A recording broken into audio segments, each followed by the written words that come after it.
Dive right into it. When we think of toxic relationships, oftentimes we think of our relationship to others. This month, we've really talked about toxic relationship in regards to partners, in regards to doctors, in regards to colleagues, family members. Unfortunately, we live in a world where toxicity is all around us. From unhealthy communication patterns to gaslighting to just being in the world, being in this loud world, it can be really difficult to hear our own voice and to find those moments of safety and of health. So, today, what we're really going to be diving into is looking at some similarities, looking at the similarities between toxic relationships and perfectionism. So, this Thursday tickle is really going to be diving into our toxic relationships that we can kind of have with ourselves. So take a breath, move your shoulders, wiggle some space into the body, just so we can remind the body and regulate the nervous system. When we're talking about unhealthy relationship patterns or really diving into our own kind of inward reflection, sometimes the body can get really tight. It can stay tense because it's like, oh, Des, I really don't want to do this. I don't want to look at it. It's early in the morning. So, by bringing in some movement, we're making space in the body for more information and we're reminding the nervous system that it's okay. It might be a little uncomfortable, but we're here and we're safe. So, give me a couple of shoulder rolls. I can feel you moving your shoulders, just bringing in that gentle invitation. So, let's dive into it.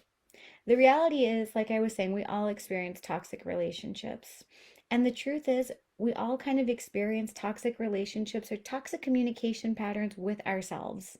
If you have ever told yourself, that was dumb, why'd you do that? If you've ever been in the pattern that is in your mind of second guessing yourself, replaying conversations in your head, or just talking down to yourself, you've had that moment of toxicity with yourself.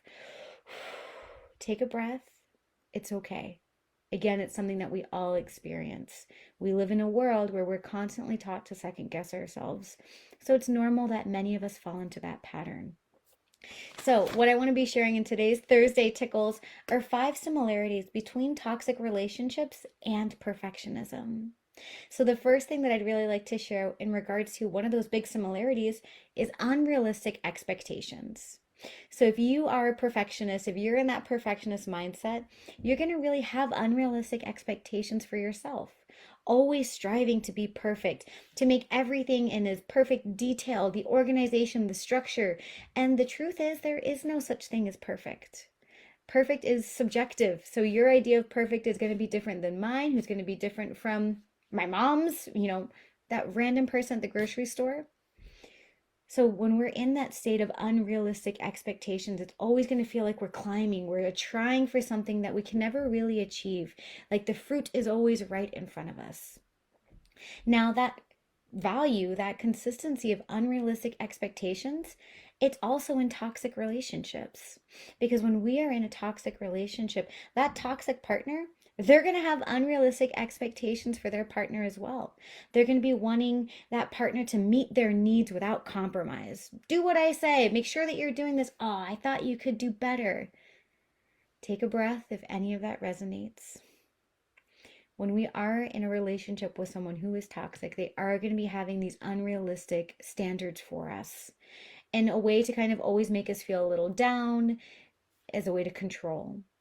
So when you are noticing a pattern of unrealistic expectations, whether it's with yourself or with someone in your life, whether it's a partner or a boss, take a breath and just know that this is one of the signs. It could always start unhealthy, but over time, if it's not addressed, it will slip into a toxic behavior pattern. So, first similarity, unrealistic expectations. The second similarity that I'd really like to address is criticism and blame. Criticism and blame. Perfectionists tend to be highly critical of themselves. Again, we've got these unrealistic expectations. So when we're looking at our work, when we are, and I say we because we're covering perfectionists over here, when we are looking at our work, we are highly critical. We're seeing where it can be improved, where it should be better. And if we're constantly looking at our work or looking at ourselves in a way to constantly be improved, That's a little overwhelming. Imagine going to somebody and they're like, no, better, no, come back again. Over time, that's really going to impact our sense of self and our self-worth. So if you find yourself being highly critical of yourself, just take a breath and ask yourself, where is this coming from and why? And bringing it into toxic relationships with others, when we're in a toxic relationship with someone, they tend to be highly critical of us as well, constantly judging what we're doing. It might feel like when we're with someone, we are always walking on eggshells. We don't want to speak. We're swallowing our words and we're really holding on to things because the idea of being fully seen is going to have that association of being criticized. And that can be really overwhelming. Whether you're in a toxic relationship with someone else or with yourself in that perfectionist mindset, if you are constantly criticizing and being critical of yourself, it can really cause us to turn inward, to shut down, and to hide. So take a breath. And blame's going to come in there too, because when perfectionists aren't doing something perfectly, we're going to blame ourselves. Why can't I do it right? Oh, it's my fault.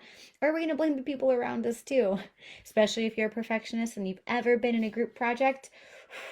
I'm sure you've had those moments of blame. And if we're with a toxic partner, they're always going to be blaming us for things that didn't go the right way. So take a breath, move some shoulders. We are 2 similarities in, and we are 3 to go. The third similarity that I want to bring in is lack of boundaries. So if you are a perfectionist, you're going to have a really difficult time expressing boundaries with yourself. Heck, I struggle with that sometimes. Work is from 9 to 5, but how many of you bring your work home? How many times have you said, I'm only going to be working on this project for 30 minutes, and then an hour, 2 hours, 3 hours goes by? That project that was only meant to take you 10 minutes is now taking you hours because you are really not being able to hold that boundary with yourself. It's okay. No judgment. There's no judgment in healing. With awareness comes power. So just know that if you're having a difficult time maintaining boundaries around your work, around your projects, just really reflect and figure out why. Where is that struggle to maintain those boundaries coming from?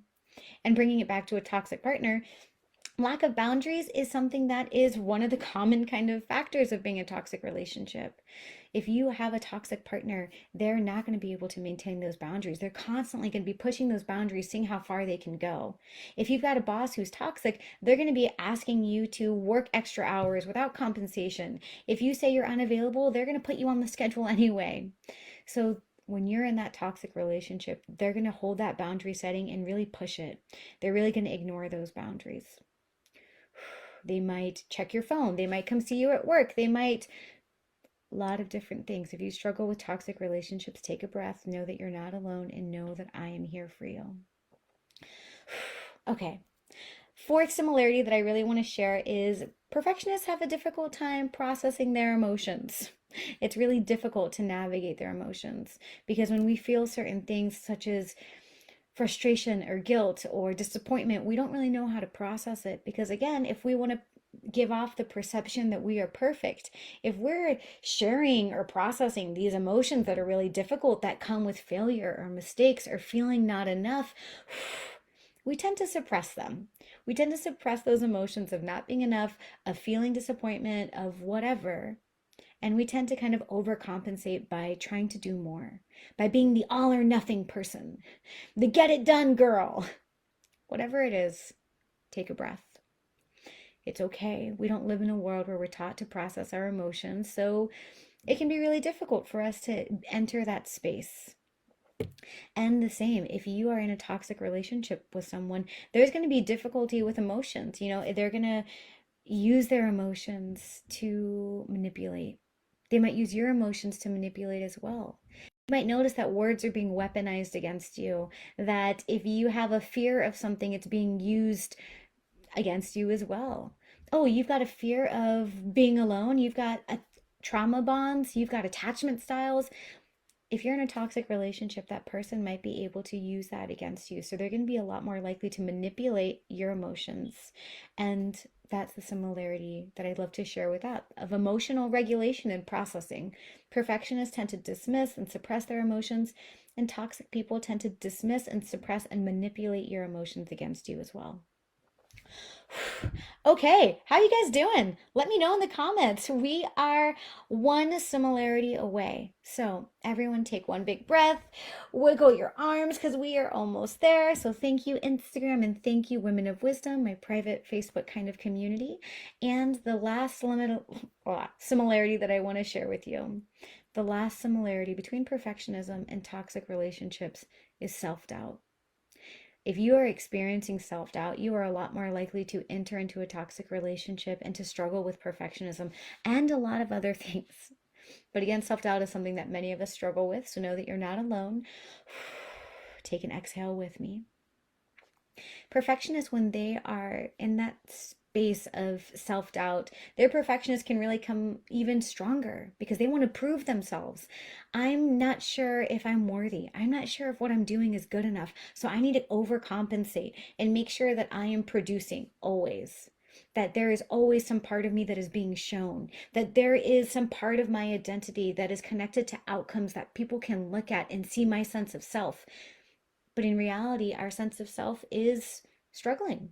You know, we want to find our value and our worth and our identity in our outcomes. So it's not internal.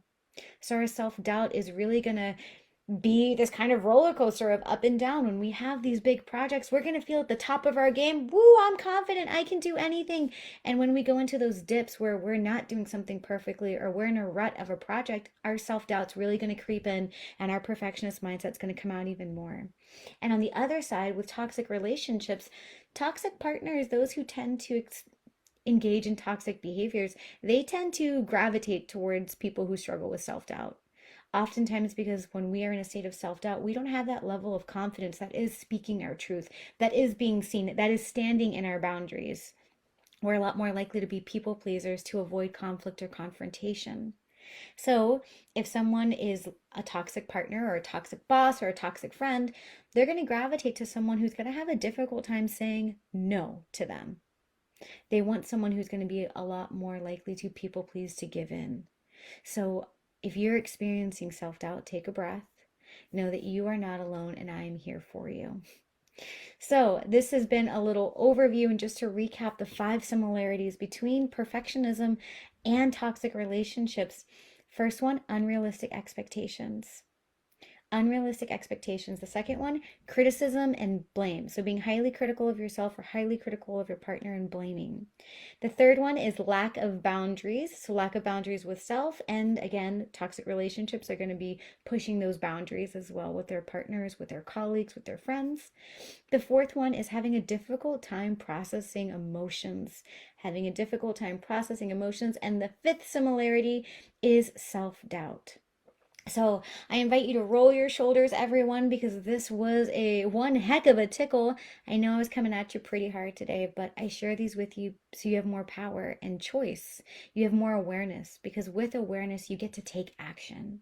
Now, if you're like, great, Des, now I know all this information, I'm feeling kind of stuck. What do I do?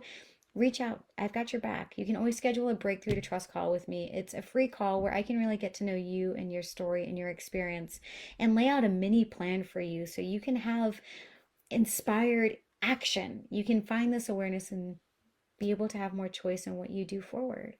And I really wanted to bring in this tickle topic of perfectionism and toxic relationships because I work with self doubt and I really help transform self doubt into self worth. And I think when we think of self doubt, we think of feelings or thoughts of not being enough or not good enough. And we don't always think about how that can play out in our real life.